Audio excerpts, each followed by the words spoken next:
Bueno, y para finalizar este bloque, le vamos a pedir al doctor Vicente de Luis Molero que nos presente los cuidados paliativos en pacientes con cáncer de mama y, bueno, a ver si nos ayuda a definir cuál es el momento óptimo para intervenir. Muchas gracias, doctor. Buenos días. En primer lugar, agradecer a la doctora Claudia Arce su presentación y al comité organizador por haberme invitado a participar en esta mesa. Debo confesarles que me siento un bicho raro como un miembro más de esta mesa. La experiencia desde paliativos de mi unidad es la de que recibe 550 pacientes nuevos al año, de los cuales casi el 90% fallecen en la unidad. De ellos, algo más del 80% son pacientes de cáncer. Entonces, la visión que quiero compartir con ustedes es desde este paradigma y con esa visión voy a intentar responder a la pregunta que el comité organizador me ha planteado, que es ¿cuándo intervenir en cáncer de mama? Esta visión del cáncer de mama avanzado probablemente difiera de la que han estado escuchando a lo largo de la mañana en esta mesa.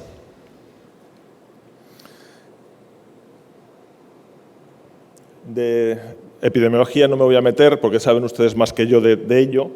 Lo único, comentarles que la supervivencia por cáncer de mama ha mejorado recientemente gracias a la generalización del diagnóstico precoz y a la mayor eficacia de los tratamientos adyuvantes. Me voy a permitir simplificar mucho desde la visión del paliativista cuál es la historia natural del cáncer de mama, que insisto que simplificando lo diría que es el cáncer de mama precoz o temprano, que gracias a ustedes, a los oncólogos, se curan en torno al 80% y que produce enfermas supervivientes y o crónicas. Y luego el cáncer avanzado, que es incurable, después de escucharlo tengo que corregir mi diapositiva y duplicar el tiempo de supervivencia de entre 2 y 3 años a 5 o 6 años. Pero sí quiero resaltar la problemática sociofamiliar muy frecuente, la necesidad de ayuda psicológica y social y la existencia, que ya planteaba la doctora Ciruelos en su charla, de que se trate posiblemente también de enfermas crónicas. El cáncer de mama diseminado avanzado tiene múltiples problemas. Algunos de ellos se los muestro aquí: la recidiva locorregional, las metástasis óseas, los derrames metastásicos, las metástasis viscerales, las metástasis cerebrales, el linfedema. ¿Cómo resolver estos problemas en pacientes crónicas cuya supervivencia se alarga a lo largo del tiempo? Bueno, ya han comentado también mis compañeros acerca de los objetivos del tratamiento del cáncer de mama metastásico, que consiste en mejorar la supervivencia, en retrasar el tiempo a la progresión de la enfermedad, en paliar los síntomas y en minimizar la toxicidad del tratamiento. Yo quiero un poco resaltar el valor de hacer un balanceo adecuado entre el control de la enfermedad y la calidad de vida, poniendo en el centro de las decisiones a la propia enferma. Voy a definir lo que en paliativos, según la estrategia en cuidados paliativos del Sistema Nacional de Salud Español, es una enfermedad avanzada. Se trata de una enfermedad incurable, avanzada y progresiva, con escasa posibilidad de respuesta a los tratamientos específicos.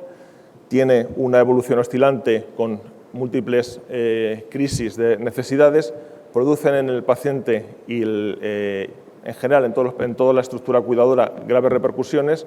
El pronóstico de vida es limitado en el tiempo y consume muchos recursos y tiene una alta demanda de estos recursos. Me atrevo a, en este contexto,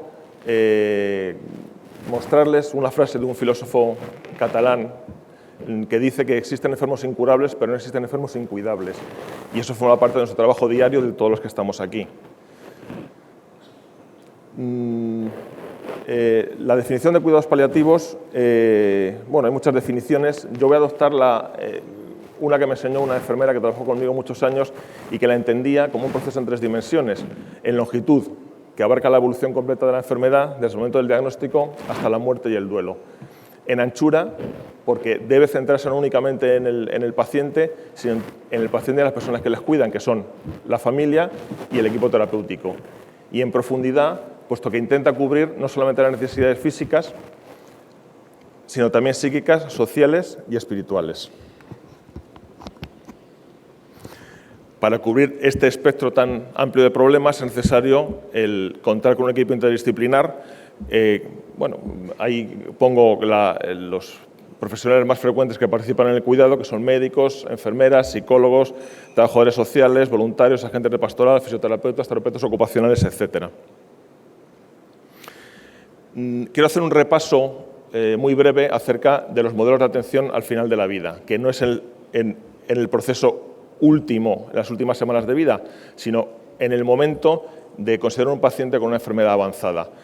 Estos modelos han ido evolucionando a lo largo del tiempo, aunque en la actualidad coexisten. El primer modelo es el de la obstinación terapéutica, en el que desde el momento del diagnóstico hasta la muerte se hace tratamiento de forma continuada, incluso en los momentos previos al fallecimiento. Otro modelo es el abandono. Se le da tratamiento específico de forma continuada y cuando llega a la situación avanzada en la que no se le puede ofrecer más tratamiento activo, se abandona al paciente.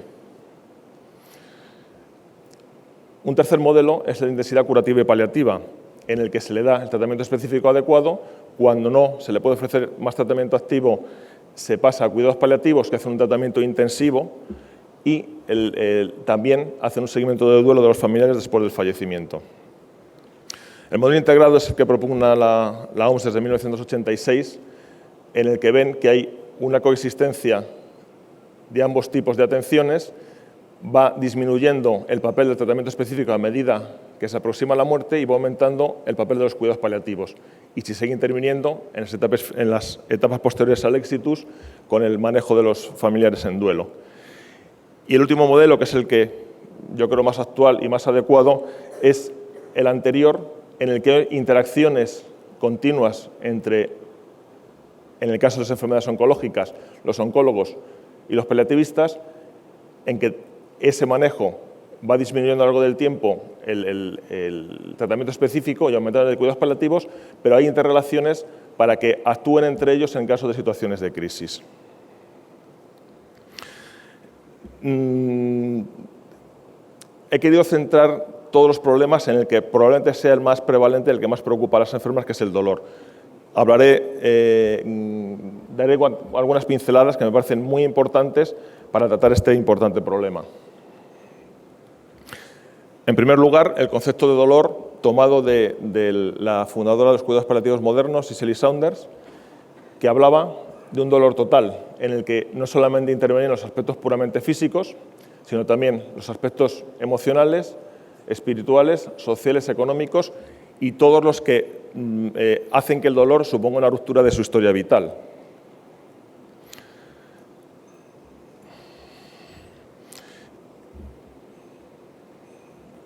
¿Cómo evaluamos y diagnosticamos el dolor? Lo primero es preguntar al paciente y cuando dice que le duele, creer que le duele. Lo segundo es medir el dolor. Es importante el tema de la medición, objetivarla para poder evaluar si nuestro tratamiento analgésico es efectivo o no es efectivo. A continuación, hacer una anamnesis, luego les sugeriré una regla mnemotécnica para hacer esa anamnesis del dolor. Por supuesto, hacer una exploración física del paciente, que es algo ineludible en cualquier trato médico-paciente. El descartar una urgencia analgésica que nos obligue a inmediatamente trasladar al servicio de urgencias o a buscar una ayuda especializada. Les pongo como ejemplos la posibilidad de compresión medular o la existencia de una fractura patológica. Valorar la realización de pruebas complementarias, del tipo que sea. Con todos los datos recogidos hasta ese momento, clasificar el dolor, porque dependiendo del tipo de dolor, el tratamiento analgésico será diferente. Elegirlo de forma adecuada y, por supuesto, evaluarlo de forma periódica. Hay múltiples escalas y cuestionarios para manejar el dolor. En la práctica, la que se hace de forma habitual y que se está homogeneizando en todo el mundo es una escala visual analógica, en general con una escala numérica del 0 al 10, en el que el paciente señala cuál es la intensidad del dolor que tiene y que debe verificarse en cada una de las consultas que se haga con el paciente. Y esta es la regla mnemotécnica que les comentaba previamente acerca de la historia del dolor. la palabra Alicia nos puede servir como acrónimo de otras tantas para valorar el dolor.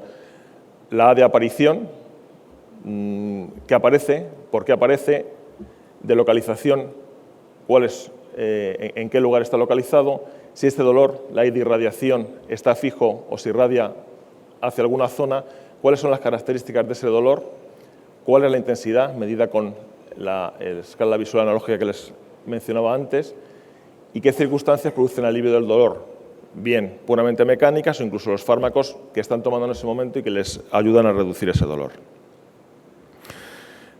La clasificación del dolor básicamente es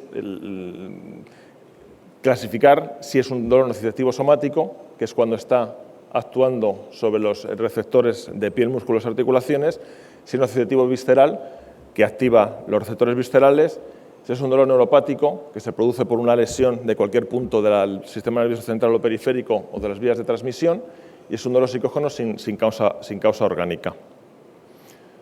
Para mostrarles de manera más visual, pues el dolor puede ser agudo o crónico, habitualmente el oncológico es un dolor crónico. Si es nociceptivo, puede ser somático, que es la patada en la espinilla. Si es visceral, pues afecta a otro tipo de receptores. Y si es neuropático, es relativamente sencillo de identificar porque los pacientes lo describen pues como un latigazo, como una descarga eléctrica o como una quemazón. Una vez identificado el dolor, les propongo el protocolo estándar de tratamiento de cualquier dolor, que es la escalera analgésica de la OMS. Como saben, la escalera se compone de 3 escalones. Este es el planteamiento clásico de la escalera analgésica de la OMS, con un primer escalón en el que están los antiinflamatorios no esteroideos, añadiendo o no medicación adyuvante. El segundo escalón, los opioides menores, manteniendo o no el primer escalón y añadiendo o no coadyuvantes. Y el tercer escalón, los opioides mayores, manteniendo o no el primer escalón y añadiendo o no coadyuvantes. Y se sube en función de la intensidad del dolor.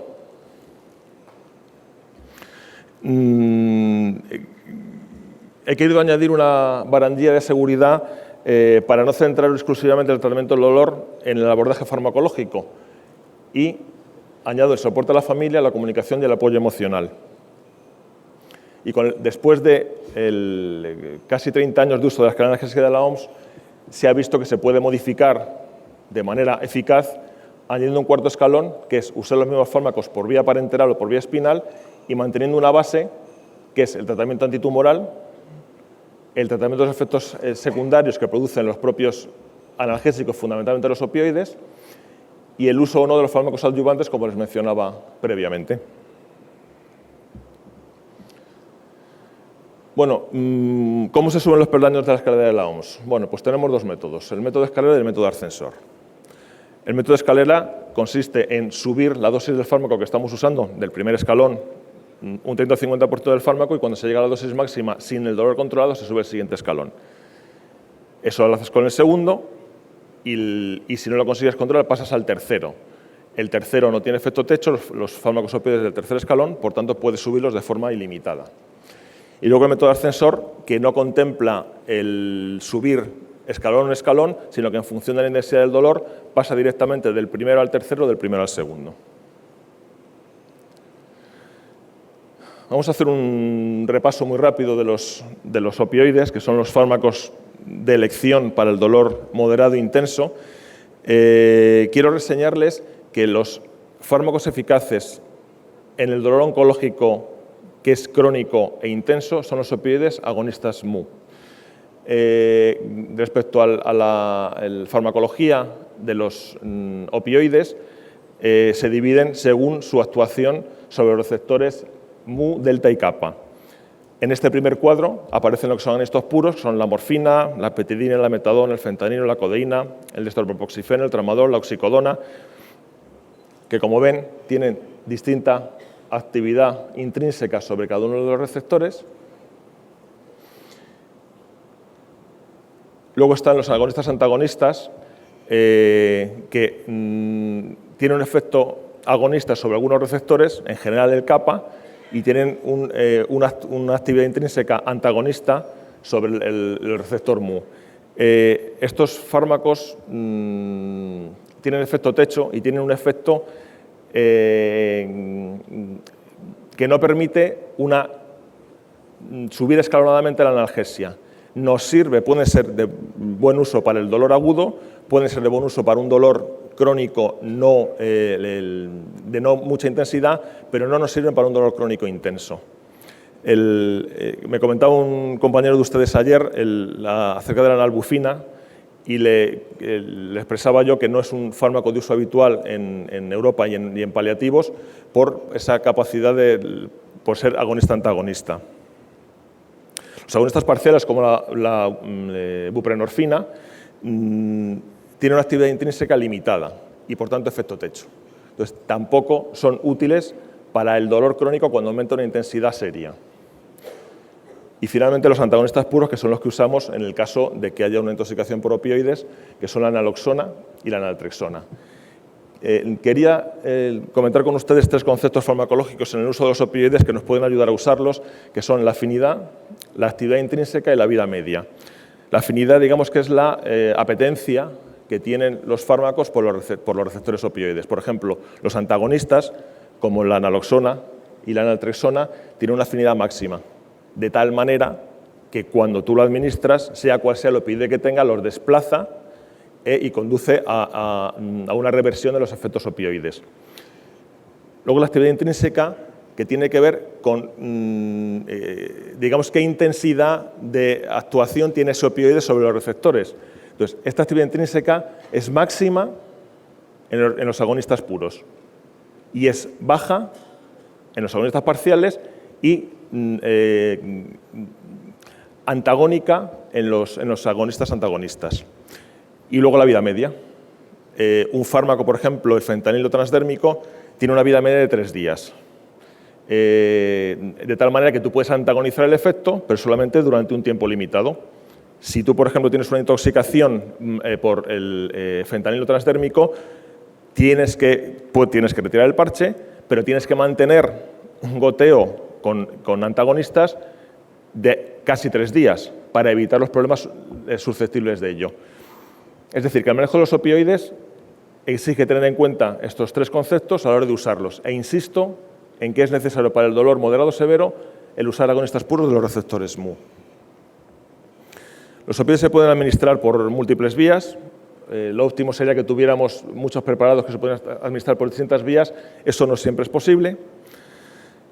Resaltar a muy grandes rasgos los efectos secundarios que tenemos que tener en cuenta al prescribir opioides, que son el estreñimiento, que se produce en el 100% de los pacientes, las náuseas y los vómitos, que se producen en torno entre el 30 y el 50% de los pacientes y que es transitorio, tiene un efecto ventana en torno a 3-5 días, la somnolencia y la boca seca.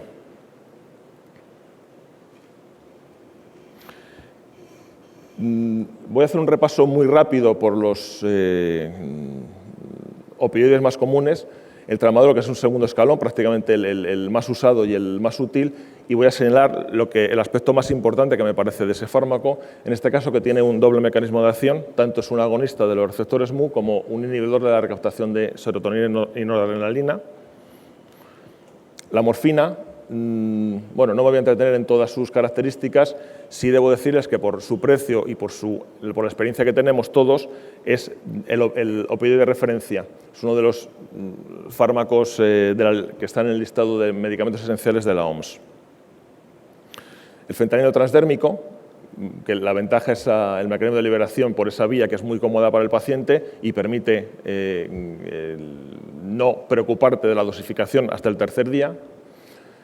La metadona, que es un fármaco que hay que tener cierta experiencia para usarlo y que tiene la ventaja, para mí más importante, es que es un antagonista de los receptores N-metildiaspartato, que son los que vehiculan el dolor neuropático y que nos es muy útil para controlar el dolor cuando tiene un componente de este tipo. La oxicodona, que la principal característica que quiero destacar es que es un agonista potente tanto de los receptores mu como de los receptores kappa y que su biodisponibilidad es más alta que la morfina. La hidromorfona, destacar el dispositivo que viene ahí dibujado y que permite una liberación controlada durante 24 horas. Y el tapentadol, que también tiene un mecanismo de acción dual, tanto agonista de receptores Mu como inhibidor de la recaptación de noradrenalina. Hay múltiples tablas en las que se puede rotar, cambiar de opioides cuando aparecen efectos secundarios o no es suficientemente eficaz. Les muestro las que usamos en mi hospital, pero en casi todos los textos de dolor y de cuidados paliativos vienen tablas parecidas, tanto para calcular la equivalencia analgésica de opioides vía oral entre ellos, como cuando tienes un medicamento usado por vía oral y quieres pasar a vía parenteral, cuál es la dosis de conversión. Un apunte muy rápido acerca de qué es el dolor difícil, que es aquel que no responde a los tratamientos analgésicos habituales, bien porque el paciente sigue con dolor o bien porque hay un perfil de efectos secundarios que no es tolerable por el paciente. Otros dicen que el dolor difícil es el que experimentarán después del clásico español los que pierdan el partido, el Madrid o el Barça, siempre con el permiso de Chicharito. Y sí quiero transmitirles que, en mi opinión, el dolor más difícil es el dolor grave e intenso que está tratado sin opioides. Esta es la receta de estupefacientes española, no dispone de la mexicana. Ayer vino una experta del gobierno mexicano para comentar las variaciones de la receta de estupefacientes, y yo les invito a que pidan esa receta de estupefacientes para poder prescribir opioides a sus pacientes. Conclusiones. La morbimortalidad y las repercusiones psicosociales del cáncer de mama avanzado son evidentes, puesto que las mujeres se han convertido en crónicas y suelen sufrir la enfermedad en momentos críticos de la vida. Insistir en que el abordaje del dolor tiene un papel esencial en este seguimiento de las pacientes con cáncer de mama avanzado, que la escalera analgésica de la OMS es el protocolo a seguir para el tratamiento del dolor, y, por último, que el tratamiento de esta enfermedad es un gran reto social, ya que requiere la colaboración de múltiples especialistas médicos con otros profesionales, enfermeros, psicólogos, trabajadores sociales, etc. Y respondiendo un poco a la pregunta que daba inicio a mi charla, contestar que el abordaje paliativo, es decir, las medidas para que conforme la calidad de vida deben hacerse desde el mismo diagnóstico. Y esta es una imagen de mi equipo con la que me despido y dándoles las gracias por su atención. Muchas gracias.